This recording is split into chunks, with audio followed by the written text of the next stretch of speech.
Welcome to the Secret Agenda channel. In the 8th month of the Ukraine-Russian war, we witness very interesting events, bloody conflicts, many rebellions, and civil wars. Most of these negative situations took place in Russia, and the waters do not calm down in Russia, which has become the center of such events. Reactions to the decisions taken by Russian leader Vladimir Putin regarding the Ukraine war are still growing like snowballs. Vladimir Putin's decision to mobilize throughout Russia caused the reaction of many Russian citizens. After Putin's mobilization decision, thousands of Russian citizens started to leave Russia on the day the mobilization decision was announced. Perhaps the mobilization plans of the Moscow administration were quite different, but most Russian citizens were dissatisfied with the bloodshed in Ukraine for no reason. For this reason, Russian citizens who decided to leave the country prepared their suitcases after the mobilization decision and set off towards the borders of Russia.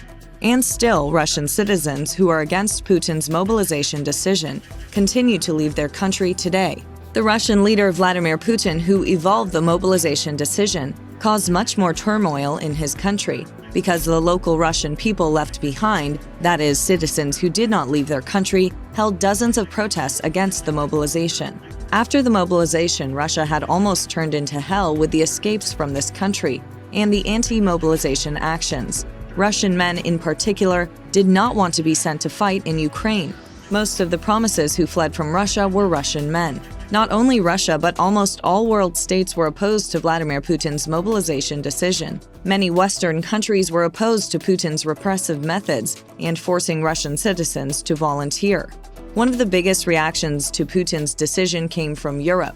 There has been a development in Poland that will attract the attention of the entire world agenda. A referendum was held in Warsaw on the transfer of the Russian embassy to Poland. This referendum held in Poland was attended by thousands of Ukrainian, Polish, and representatives of other nationalities who came to the event with Ukrainian and Polish flags and banners against Russian aggression. A ballot box was set up in front of the Russian embassy in Warsaw, and the election commission distributed ballots on a table set up nearby. The ballot papers distributed by the election commission included the question, "Do you support the annexation of the Russian Federation 49 Embassy building in Belvederska and its adjacent territory by Poland, and the transfer of these 49 Russian embassies to the Polish authorities for the establishment of a permanent center of Polish-Ukrainian cooperation?" The referendum in Warsaw was attended by international observers, including from Italy and the Czech Republic. Participants in the action came to the referendum with custom-made posters in their hands. On these posters were phrases such as, "Russia is a terrorist state," "If God exists, he wants the uniform of the Ukrainian armed forces," and "The UN is not the place for terrorists." The organizers of the referendum later cynically stated that the turnout was 127%. At the same time, 8,640,000 votes were counted, 189% of the total. One of the commissioners said, "In this context, according to the current law, the Polish state receives the right to return the property of the former embassy of the Russian Federation in Poland." Embassies are the legal territory of the country they represent, regardless of which country they're established in. In other words, the Polish people reacted at the same rate to Russia's annexation with fake votes and was able to successfully annex Russian territory with a fake referendum, just as Russia did in Ukraine. The organizers of the action noted that more people came to this referendum held in Warsaw than to all Russian so-called referendums held in the occupied Ukrainian territory. During the referendum, signatures were collected calling on the Polish president, Polish Prime Minister, and head of the Polish Foreign Ministry to recognize Russian ambassador to Poland, Sergei Andreev, as persona non grata. The organizer of the action, Warsaw Euromaiden Nalska Panchenko, emphasized that this referendum is designed to draw attention to two important things that she has been talking about since February 24th. Panchenko said, "We want the Polish and EU authorities to officially recognize Russia as a terrorist state and to expel the Russian ambassadors and all Russian diplomatic personnel from Polish territory." Also, Panchenko stated that in the current circumstances, Russia has nothing to represent in Poland, and Russia has no reason to talk to the civilized world here. The Euromaidan Warsaw leader noted that the organizers knew that people would come to this popular referendum, but no one expected the voting line to stretch hundreds of meters and the event to last several hours. Ukrainian activist Vladimir Netrabenko, who walked for 6 days from Wrocław to attend the rally, spoke in the presence of the participants. Netrabenko, who came from Wrocław, brought with him a huge Polish-Ukrainian flag. Netrabenko emphasized that the aim of his effort was to remind Europe that the war was not over and to thank the Polish people for their support. Netrabenko noted that he brought the largest Ukrainian-Polish flag from Ukraine so that everyone would sign it and then it could be auctioned off. Also, Netrabenko said, "We want to use the funds obtained to purchase demining kits for the occupied territories of Ukraine and in the south of our country, because this is a huge problem and will require more than just help." Netrabenko noted that the current action is crucial to show the absurdity of all Russian fake referendums. Also, Netrabenko said, if Russia has decided that it can take the Ukrainian lands with these illegitimate pieces of paper, it's also possible to take the embassy from the Russians and hand it over to, say, Ukraine.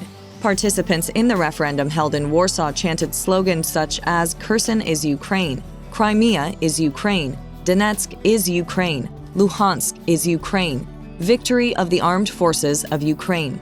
The organizers of the referendum in Warsaw proposed alternative uses for the Russian embassy buildings, including refugee housing, a cultural center, a zoo, and even public toilets. Also, the organizers of this referendum said that they would send an open letter to the Polish leaders, urging them to expel the Russian ambassador. This referendum held in Warsaw was organized by an alliance of groups supporting women and Ukraine, democracy, and human rights.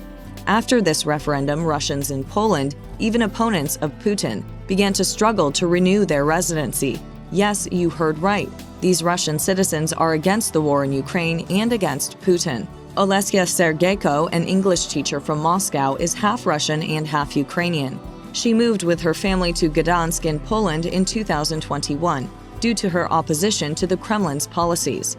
In Russia, Olesya participated in protests against the regime of Vladimir Putin and unfair elections.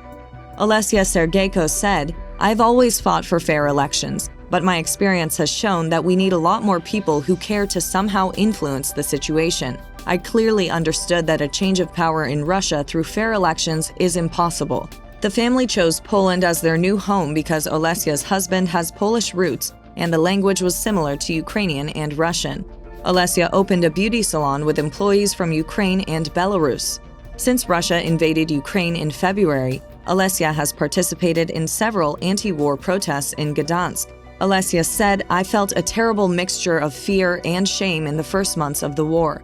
Olesya's family collected humanitarian aid and with the money collected helped Ukrainian refugees in Gdansk. Olesya's 8-year-old son attends a Polish school and already speaks the language fluently. At the end of the school year, Olesya held hands with her son's Polish classmate and a Ukrainian refugee boy. Olesya said, "I am grateful to the Polish government and Polish society for accepting and uniting so many people." Like Olesya, there are thousands of other Russian citizens living in Poland, and they all think that Putin's unfair occupation policies in Ukraine are wrong. Over time, the number of these individuals has increased considerably, and these numbers are expected to increase even more in the future. To be notified of new videos, please do not forget to subscribe to our channel and turn on notifications. Thank you for watching us.